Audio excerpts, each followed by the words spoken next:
Class 10-এর প্রিয় ছাত্রছাত্রী, তোমাদের এই ভিডিওটিতে স্বাগত জানাই। ভিডিওটিতে ভূগোলের পঞ্চম অধ্যায়ের প্রথম পার্ট ভারতের প্রাকৃতিক পরিবেশের প্রশ্নমান 2-এর ইম্পর্টেন্ট কোশ্চেন অ্যান্সারগুলি নিয়ে ডিটেলসে আলোচনা করব। ভারতের প্রাকৃতিক পরিবেশ থেকে প্রশ্নমান 2-এর জন্য কেবলমাত্র সাজেশন ভিত্তিক কয়েকটি প্রশ্ন উত্তর নিয়ে এখানে আলোচনা করব। ভারতের প্রাকৃতিক পরিবেশ অধ্যায়টি যেহেতু অনেকটাই বড়, তাই এখানে প্রশ্ন সংখ্যার পরিমাণ অন্যান্য অধ্যায়ের তুলনায় সামান্য বেশি। এখানে কেবলমাত্র 21টি প্রশ্নমান 2-এর জন্য সিলেক্ট করা হয়েছে। এই প্রশ্নগুলি 2024 ভূগোল মাধ্যমিক পরীক্ষার জন্যই খুবই ইম্পর্টেন্ট। তো সম্পূর্ণ ভিডিওটি দেখা তোমাদের রিকোয়েস্ট রইল। এই 21টি প্রশ্ন ভারতের প্রাকৃতিক পরিবেশ অধ্যায় থেকে 2 নম্বরের জন্য করলে আর কোনো প্রশ্ন করা লাগে না। তো প্রথম ভারতের প্রাকৃতিক পরিবেশে প্রশ্নমান 2-এর জন্য প্রথম গুরুত্বপূর্ণ প্রশ্নটি হলো, সামাজিক বনসৃজনের 2টি সুবিধা উল্লেখ করো বা উদ্দেশ্য কি সামাজিক বনসৃজনের। সামাজিক বনসৃজনের সুবিধাটি হলো, সামাজিক বনসৃজনের ফলে পশু খাদ্যের যোগান পাওয়া যায়, জালির কাজের ব্যবহৃত কাঠের যোগান পাওয়া যায়। সামাজিক বনসৃজন বলতে কি বোঝো? অরণ্যের পরিবেশগত ও আর্থিক সামাজিক গুরুত্ব বুঝে মানুষের সক্রিয় অংশগ্রহণের মাধ্যমে অব্যবহৃত জমি বা পতিত জমিতে মানুষ নিজে কিংবা সরকারের মিলিত উদ্যোগে গাছ লাগানোকে সামাজিক বনসৃজন বলে। কৃষি বনসৃজন বলতে কি বোঝো? কৃষি জমিতে কৃষকরা যখন ফসল উৎপাদনের সাথে সাথে ঔষধ, ফলমূল, কাঠ প্রভৃতি পাওয়ার জন্য জমির সীমানা বরাবর বা পতিত জমিতে এই সকল গাছ লাগিয়ে বনভূমির সৃষ্টি করে, তাকে কৃষি বনসৃজন বলে। কৃষি বনসৃজনের 2টি উদ্দেশ্য অথবা ব্যবহার উল্লেখ করো। কৃষি বনসৃজনের 2টি উদ্দেশ্য হলো, মৃত্তিকা ক্ষয় রোধ করা এবং মৃত্তিকার স্বাভাবিক উর্বরতা রক্ষা করা, কাঠ, ঔষধ, ফলমূল ইত্যাদি দ্রব্যের জন্য অরণ্যের ওপর চাপ কমানো। ভারতের মরু উদ্ভিদের 2টি বৈশিষ্ট্য উল্লেখ করো। ভারতের মরু উদ্ভিদের 2টি বৈশিষ্ট্য হলো, জলের সন্ধানের ফলে শিকড় মাটির বহু নিচ অবধি বিস্তৃত হয়। এই উদ্ভিদগুলি ঘন হয় না, ছড়িয়ে ছিটিয়ে অবস্থান করে, পাতা সরু ও মোটা। ম্যানগ্রোভ অরণ্যের 2টি বৈশিষ্ট্য উল্লেখ করো। ম্যানগ্রোভ অরণ্যের 2টি বৈশিষ্ট্য হলো, এই উদ্ভিদের শ্বাসকার্য চালানোর জন্য শ্বাসমূল রয়েছে যা বাইরের দিকে বেরিয়ে থাকে। এই গাছগুলির ঠেসমূল থাকে জোয়ার ভাটা থেকে রক্ষা পাওয়ার জন্য। ক্রান্তীয় চিরহরিত অরণ্যের 2টি বৈশিষ্ট্য উল্লেখ করো। এই অরণ্য উদ্ভিদের চিরসবুজ প্রকৃতির, গাছের পাতা একসাথে ঝরে না। চিরহরিত অরণ্যের ঘনত্ব খুবই বেশি। ক্রান্তীয় পর্ণমোচী অরণ্যের 2টি বৈশিষ্ট্য উল্লেখ করো। ক্রান্তীয় পর্ণমোচী অরণ্যের 2টি বৈশিষ্ট্য হলো, পর্ণমোচী অরণ্যের পাতা একসাথে ঝরে পড়ে। এই উদ্ভিদগুলির ঘনত্ব খুবই কম হয়।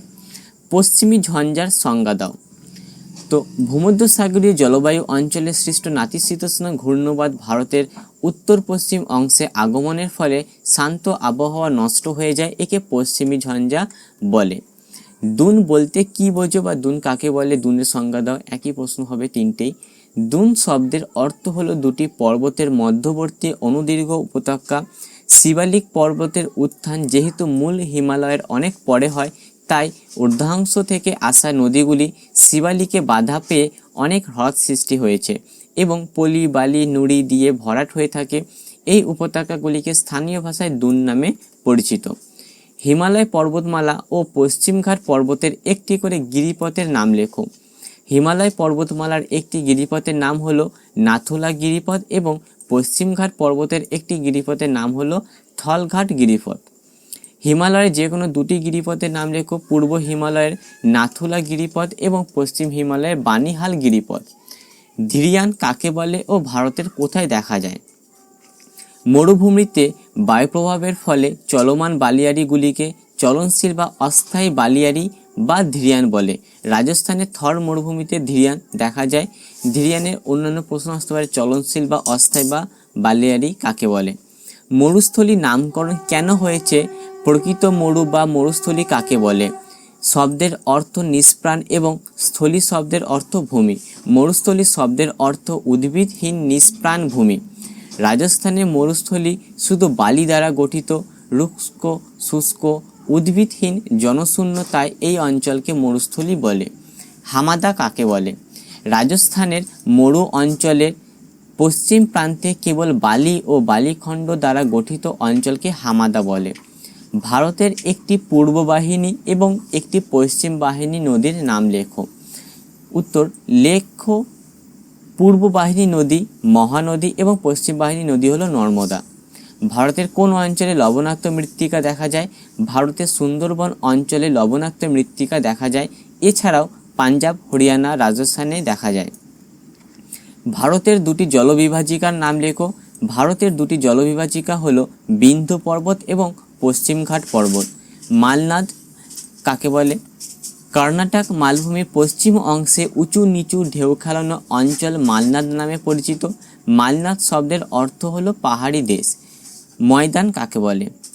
কর্ণাটক মালভূমির পূর্ব দিকের অঞ্চল ময়দান নামে পরিচিত। এটি এক প্রকারের তরঙ্গায়িত উচ্চভূমি। ময়দান কথার অর্থ হচ্ছে নাতি উচ্চভূমি বা। এই দুটি মালনাদ এবং ময়দান থেকে যে প্রশ্নগুলি আলাদা রকমভাবে আসতে পারে, যেমন মালনাদ কি, ময়দান কি, মালনাদ অঞ্চল কোথায় অবস্থিত, তারপরে ময়দান অঞ্চল কোথায় অবস্থিত, মালনাদ ও ময়দানের মধ্যে পার্থক্য লেখো। যে তাই এইগুলোকে একসাথে এরকমভাবে লেখা হয়েছে উত্তরগুলিকে। লাস্ট প্রশ্ন এই অধ্যায়ের, কচ্ছের রণ কি? ভারতের গুজরাট রাজ্যে কচ্ছের রণ অবস্থিত।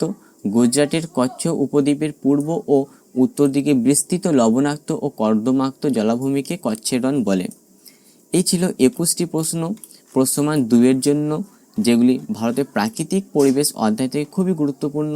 সম্পূর্ণ নোটের PDF ফাইলটি ডাউনলোড করতে চাইলে এই ডেসক্রিপশন বক্সে লিঙ্কটি দেওয়া হয়েছে, সেখান থেকে তোমরা ডাউনলোড করতে পারবে। সম্পূর্ণ ভিডিওটি দেখার জন্য অসংখ্য ধন্যবাদ তোমাদের।